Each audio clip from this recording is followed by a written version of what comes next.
Hello everyone.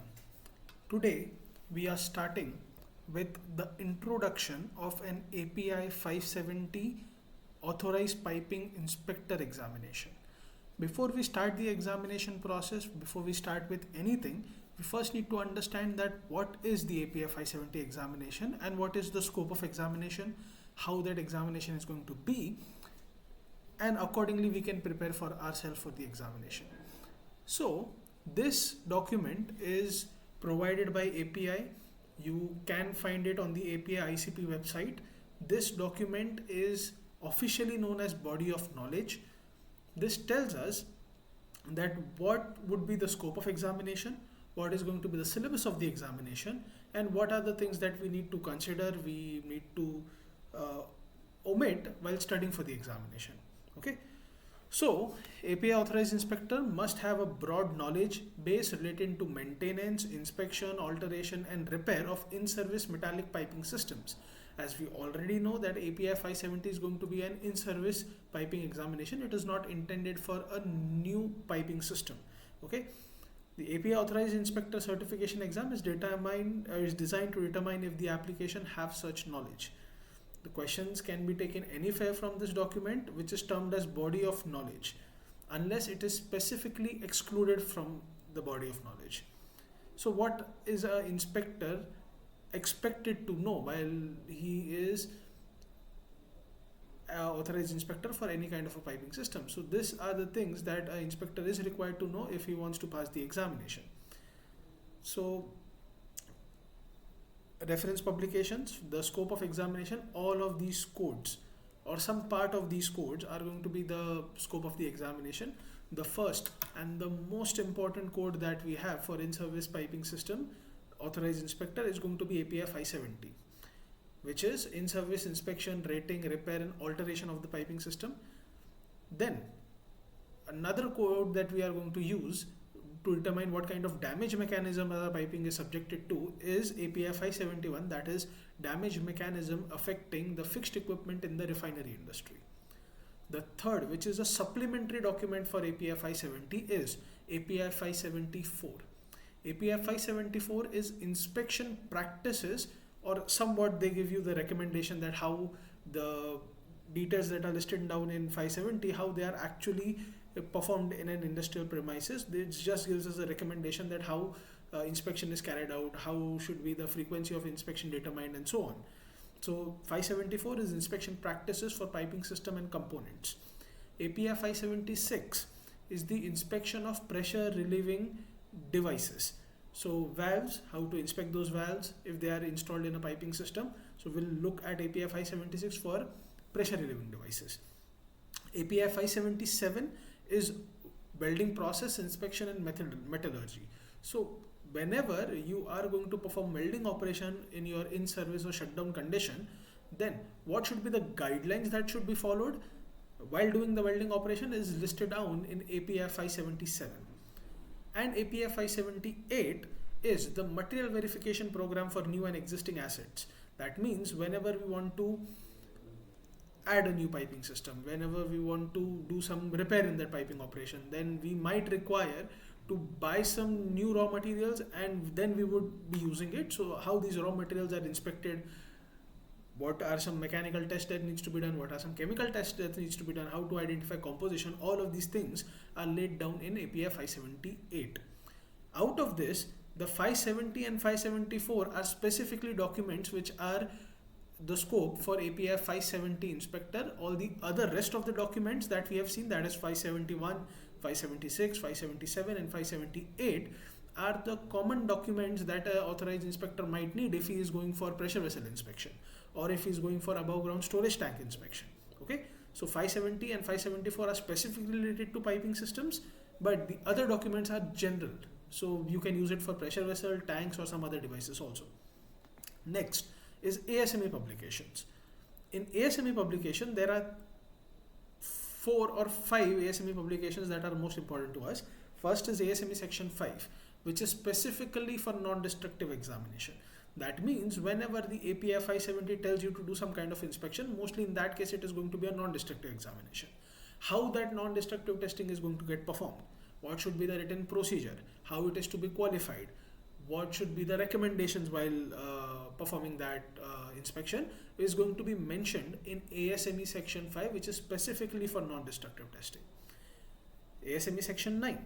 So section 9 is a document that is qualification of welding, brazing and fusing operations.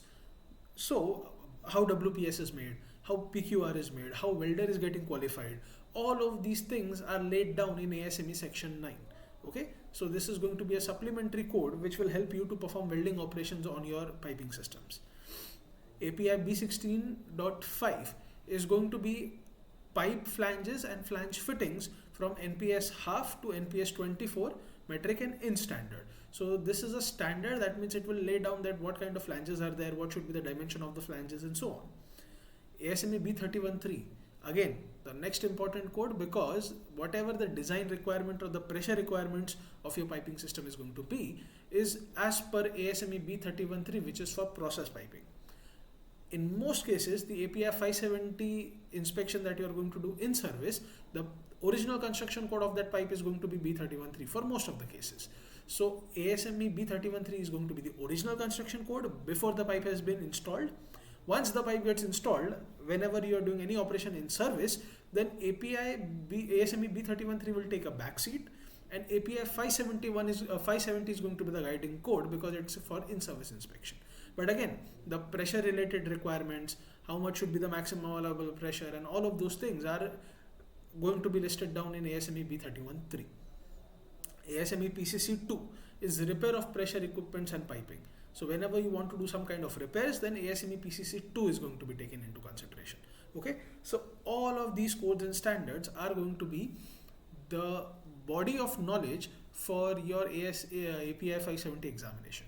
Okay, not all of these documents we have to read, we don't have to remember all of these things, but yes, some things are more important, some things are not as important as others, but this is going to be the body of knowledge. Okay, so an inspector should be able to identify corrosion rates, inspection intervals, remaining life assessments. All of these things an inspector should understand. Next, you also should be able to understand what should be the weld joint quality factors, casting quality factors, whenever a joint is made or whenever a casting is made for the pressure design calculations. So for pressure design calculations, we'll generally require a quality factor so that we can apply that quality factor and we can identify what is the pressure and other requirements. So that also should an inspector consider, and he should also know how to identify those. Internal pressure and minimum thickness of the pipe. In some cases, if the thickness of the pipe is given, then we need to find how much pressure it can sustain. And if the pressure is given, we need to determine that what should be the thickness of the pipe that is going to sustain that pressure. These two criteria are going to be very important, which will generally be found out from ASME B31.3, which is the original design code of a piping system for process pipes. Next, what is a pressure test? How pressure test is carried out? Generally, the pressure test is going to be carried out as per the original construction code, that is ASME B31.3, but we should understand that what those requirements are and accordingly how we can process them. Next is impact testing. Impact testing also needs to be considered because impact testing will tell you if the material is brittle or not for your application. If the material is very brittle, we cannot use it. If the material is less brittle, then we might probably be using it, because if it's less brittle, it can be ductile, and ductile materials are generally required. Okay, but we'll see how to identify that as well. Preheating and heating, post-heating requirements, this also needs to be considered by an inspector. Thermal expansion also need to be understood by the inspector. Minimum wall thickness and working pressure for flanges, that also an inspector needs to identify. Minimum required thickness for permanent blanks. All of these things, whatever is listed in the section B, is not expected to be known by the inspector because it is not the part of the API 570 examination. So inspector, if an inspector knows all this, it's well and good, but it is not the focus of the examination, so we'll not be considering this. Okay.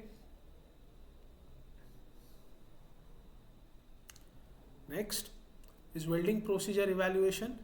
Candidate should be familiar with the basic requirements of the welding qualifications for the procedure and welding personnel contained in ASME BPVC section 9.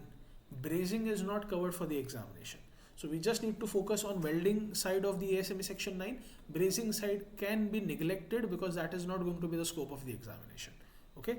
The inspector should have knowledge and skills required to review a PQR, that is procedure qualification record, WPS, that is welder procedure qualification, and welder performance qualification also needs to be determined by the inspector. He should be able to understand it, he should be able to review it. Okay.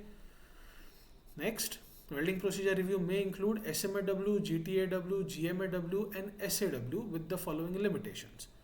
Generally, in most WPSs, whenever we are working in the industry, a mixture of two or more processes can be used. Just for an example, in most cases, the root pass can be done by TIG welding and the subsequent filler passes can be done by some other method. But for the scope of examination, filler metal will be limited to one per process for SMAW, GTAW, GMAW and SAW. That means you will not have a combination of a WPS. You will generally have one WPS for one welding process as per the part of examination. Obviously in industrial settings it can be something different, but for examination only one process is going to get considered. Okay. The PQR will be supporting PQR for the WPS. The welding personnel qualification test coupon is welded in accordance with the qualified WPS. Base metal will be limited only to P1, P3, P4, P5 and P8. No other P numbers are to be considered for the examination. Obviously when you go for actual inspections, then the situation can be different. Dissimilar material joints and dissimilar thicknesses will be excluded from the scope of examination. Special welding processes will be excluded. B31.3, inspector should be familiar with the ASME B31.3 chapter 5 such as welding joints and definition, weld sizes, restrictions on joints, maximum allowable reinforcement, inspection requirements, preheating and heat treatment. 570, it's a general rule of thumb that the entire document of 570 should be understood by the inspector. Okay, so in 570 nothing is excluded. There are 9 articles and there are 3 appendixes. All 100% of the document an inspector should understand if he wants to clear the examination. Next is non-destructive examination. Non-destructive examination is generally going to be laid out by ASME section 5. This will cover, so ASME section 5 is good for all the non-destructive examination, but for the scope of API 570 exam, the ASME section 5 is limited only to article 1, which is general requirements.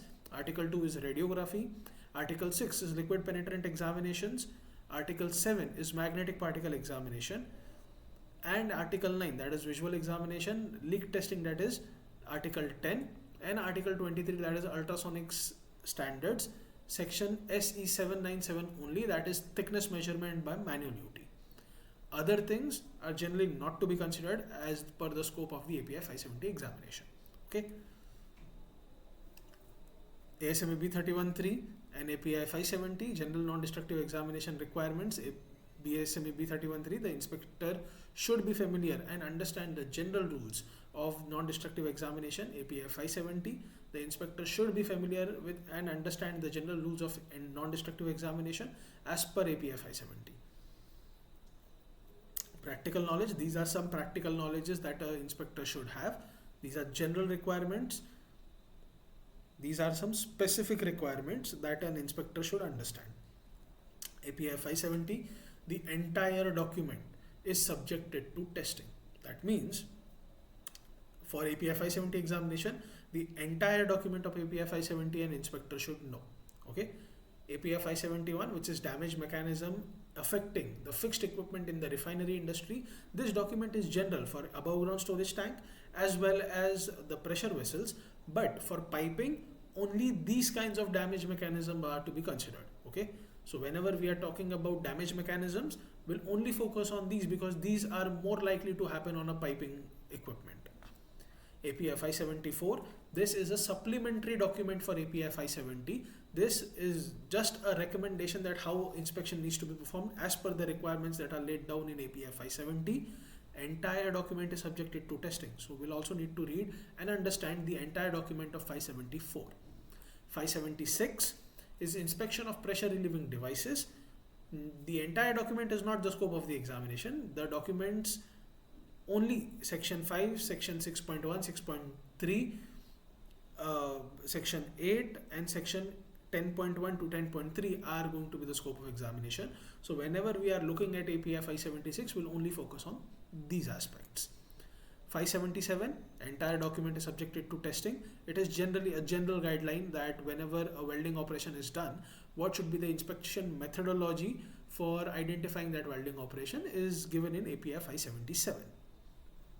578 is material verification program. Again, the entire document is there, but it's a very short document. It is like 7 or 8 pages. It's just a general requirements that what things are to be tested whenever you are getting a new component at your facility and you are intended to install it in your existing piping system or modify the existing piping system with those materials. B16.5 is a standard for pipe flange and flange fittings. NPS half to NPS 24 is covered in this. So only this is the scope of the examination. Will not need the entire standard. We'll just focus on these aspects. PCC is repair of pressure equipment and piping. So in ASME PCC only these articles are to be covered. So whenever we are looking at that also, we are going to look at these documents and that is going to be it. So this is the body of knowledge for API examination, specifically the 570 examination, and the inspector will only need to understand these things that are laid down, and there is a high chance if you follow all of these things you will pass no matter what, because this is only where the examination point of view is important.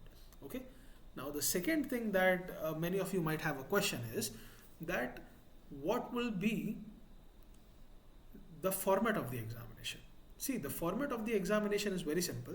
It is going to be a 7-hour examination, out of which 2.75 hours is going to be a closed book examination and 3.75 hours is going to be an open book examination.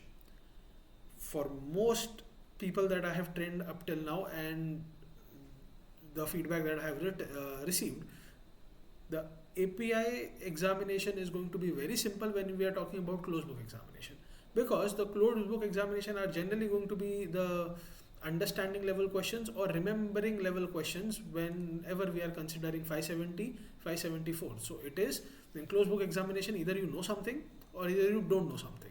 It is going to be very easy. You just need to understand what you have read and that is it. For most people, the closed book examination is not a difficult part. The most difficult part for everyone is going to be the open book examination.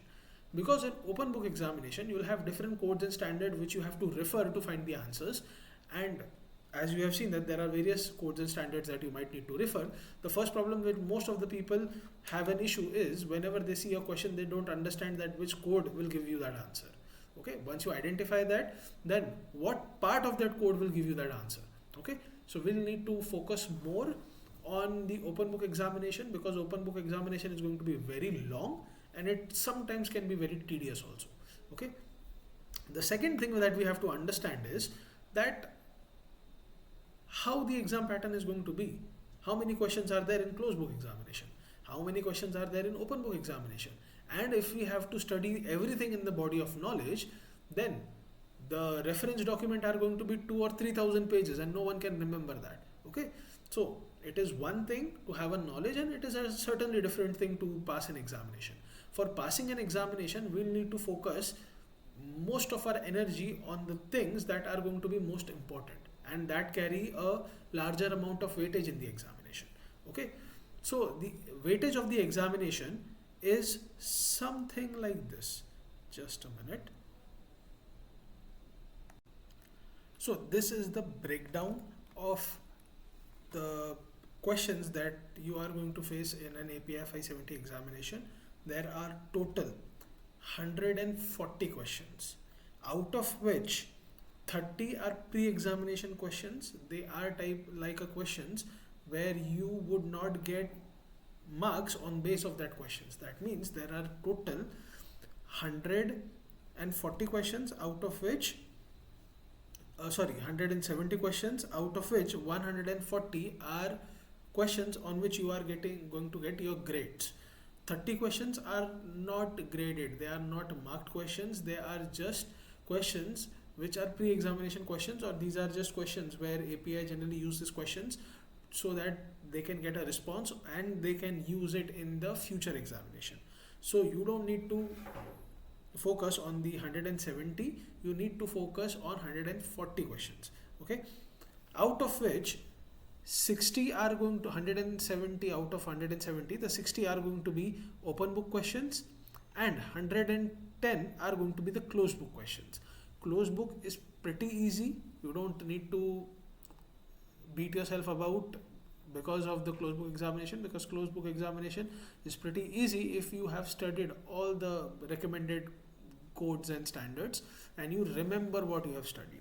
Okay, because there is only one thing, you know something, you don't know something, there is no guesswork involved there, you cannot find the answers anywhere because these are closed book examinations. But in open book examination there are only 60 questions. The time allotted for these 60 questions is 3.75 hours.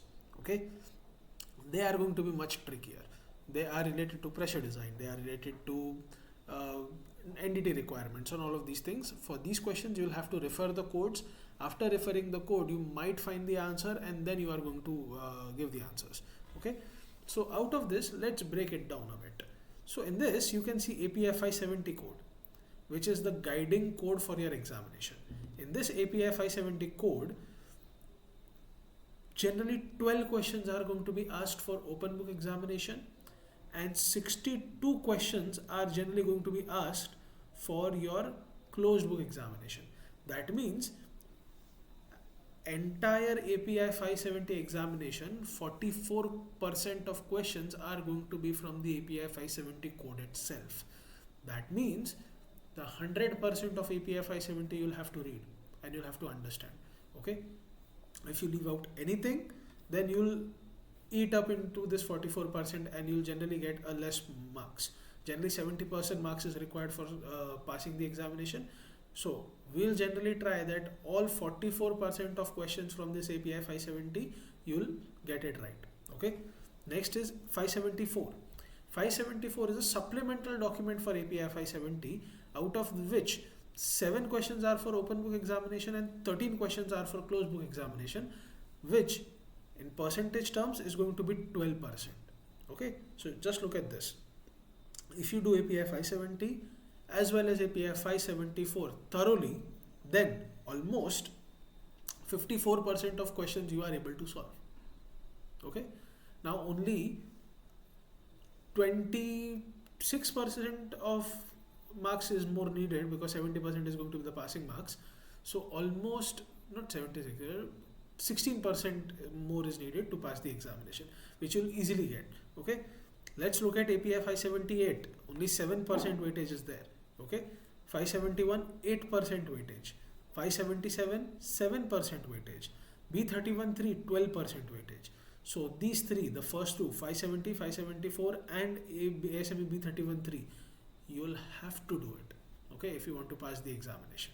Okay, ASME section 5 6% questions, section 9 5% questions, 7. So out of this, if you do 570, 574, B31 3 and section 5 and section 9, or if you do 570, 574, B31 3, section 5, API 577, then you'll certainly pass the examination. Okay, always focus on 570, 574 and B31 3. The rest you can do. The more you do, the better your chances are to pass the examination. But at least these things you'll have to do. Okay, or else if you don't do 570 or 574, it will be really impossible to pass the examination. Okay, so we'll have to do smart study. We'll have to do things which are more weightage in the examination. We might leave out some things which where it is very extensive or you don't have enough time. If you have enough time, then all of these things are to be done. If you don't have enough time, if you are feeling that some things are very complex, you can leave them, provided the weightage of those are very less. Okay, so understand this. Again, I am going to repeat this again and again. Passing an examination is one thing and having a knowledge is a completely different thing. Do smart study, do what is needed and pass the examination, because here our focus is to pass the examination. Once we pass the examination, then once we are working in the industry, the things are going to be very different. Okay, but for passing the examination, these codes we need to understand, and these are the weightages that we are going to do. From the next video, we are going to start the first thing, which is going to be API 570.